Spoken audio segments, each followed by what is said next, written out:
I'm Chris, I'm Robbie, and we're the Cordovas. and we're expecting a baby girl in January of 2024.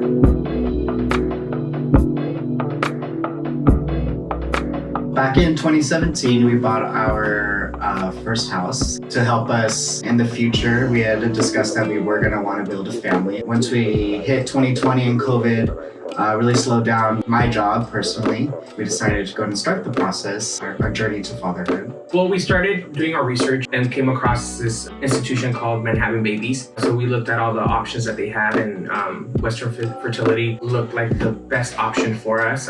They're local here in LA. We're really lucky and we're really excited to be working with them on this journey. They were just very supportive along the process, especially during the ups and the downs and all the emotions. Whenever it wasn't the best of news, we always felt that support, and whenever we had any questions, they definitely directed us to the right staff member to be able to answer those questions. So we just felt very informed. And very welcome. It's a very welcoming place.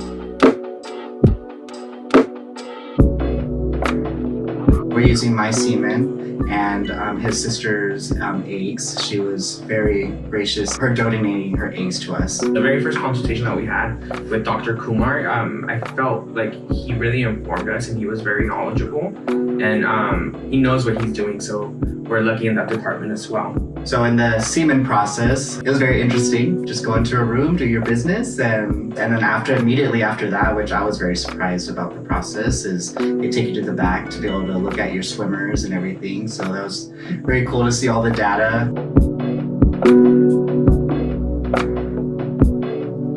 So originally, she had offered to carry our baby for us, but once we got to talking about it, we both felt the attachment was going to be too emotional for her, and I'm pretty sure for us as well. So in turn, she did offer to donate her eggs to us, which we are very thankful for as well, and we feel very lucky.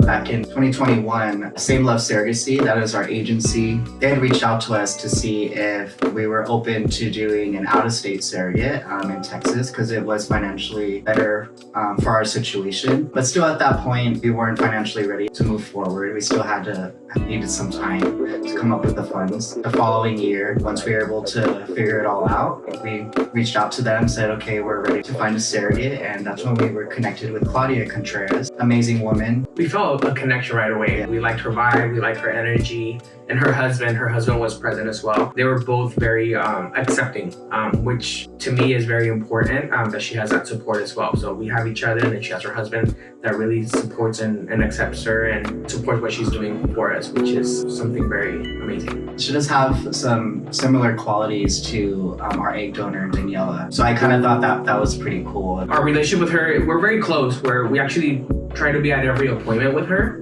which she is really appreciative of. She likes us being at the appointments and being very involved. And I feel like we've gotten closer throughout this whole process as well. We try to stay in touch with her every single day through text or a FaceTime. We send little voice notes for our baby to be able to hear, because she's able to hear now. So the connection just keeps building, getting stronger, and she's always there for us and we're always there for her. So we just feel very strongly connected and can definitely see a future relationship. And her meeting Valentina, that's what we're naming our daughter. We definitely want that connection in case Valentina has any questions. yes, and she's open to that too, so yeah. It's good.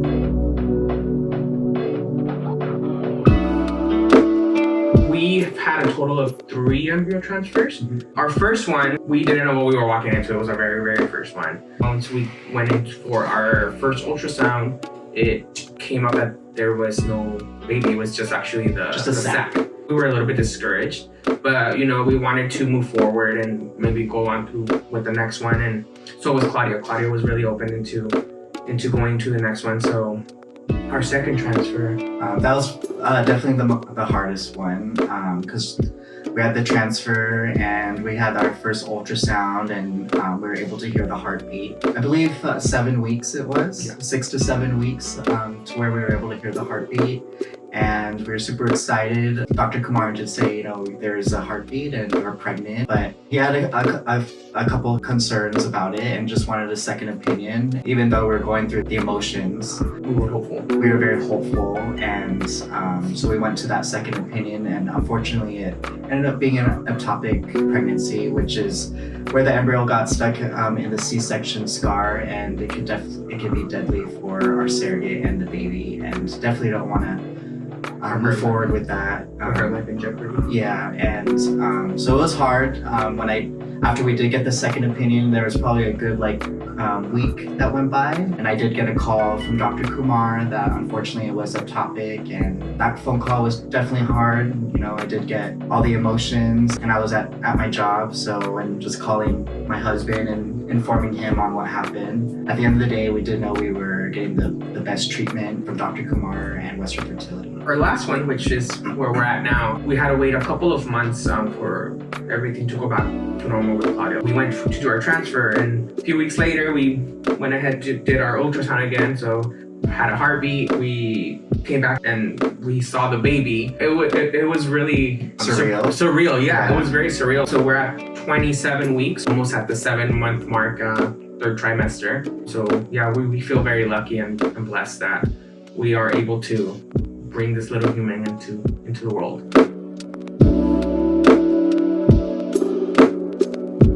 Because we already knew the gender of our baby, we didn't have a gender reveal, so we opted out for a surrogate meet and greet. We had our egg donor, Daniela, and our surrogate, Claudia. We called it the mixer meet and greet. We just thought it'd be a cool idea just to have our family and friends, and mostly immediate family and friends, even though it was quite a lot of people still, like 80 plus people.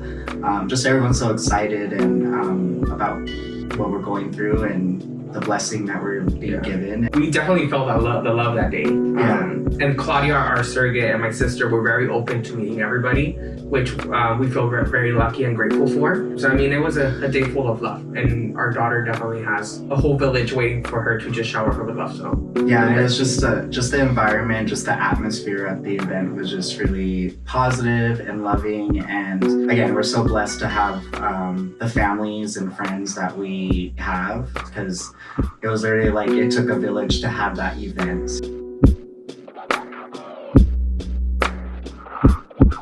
We started our nursery about 3 weeks ago. Yeah, this is our nursery. This is our nursery. It's not done. Yeah. But little by little, our families have been participating here and there. We had our friends help us create this accent wall, my brother purchasing the crib, and then family here and there putting their hands in. We got our best friends who are lesbians to help us out with our wall and the... We're not handymen. Yeah, we're not handymen, and doing the borders and all that stuff. So we really wanted to just make her room with a lot of love. And then also we're in the middle of planning our baby shower as well. Same thing as with the mixer, our families are all involved, and we're working on our guest list right now and decorations and working with our registry, which is the hardest thing to do because we don't know exactly what we need or what's good and stuff. So I've been asking my mom a lot of questions. He's been asking his mom, and our families who have kids, friends have kids, to see what the best options are or what we are actually gonna need. I called my best friend up,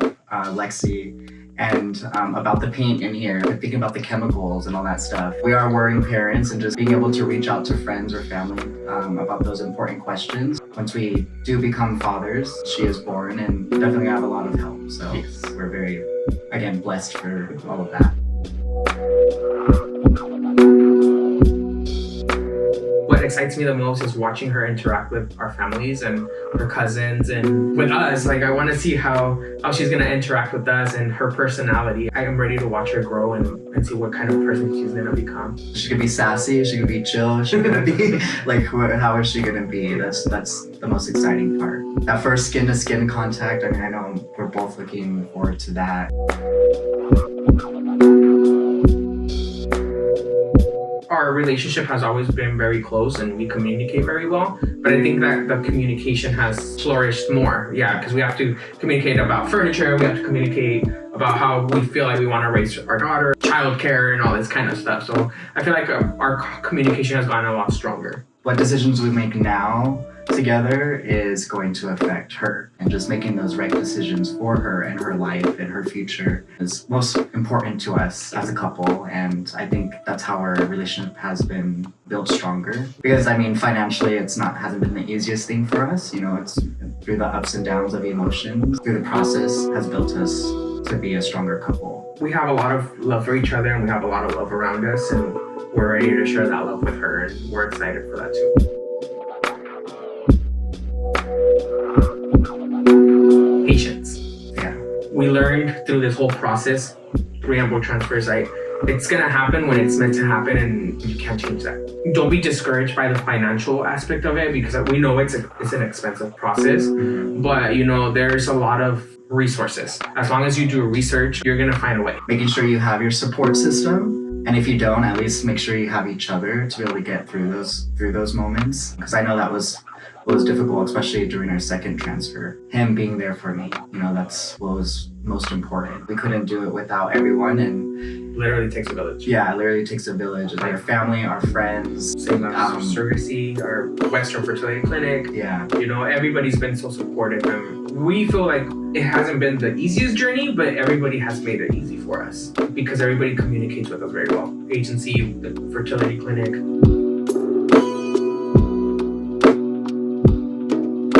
I hope that this kind of helps somebody else that's trying to start the process or going through the process. We actually have a friend that, because she saw our journey, she decided to be a surrogate as well, actually. yeah.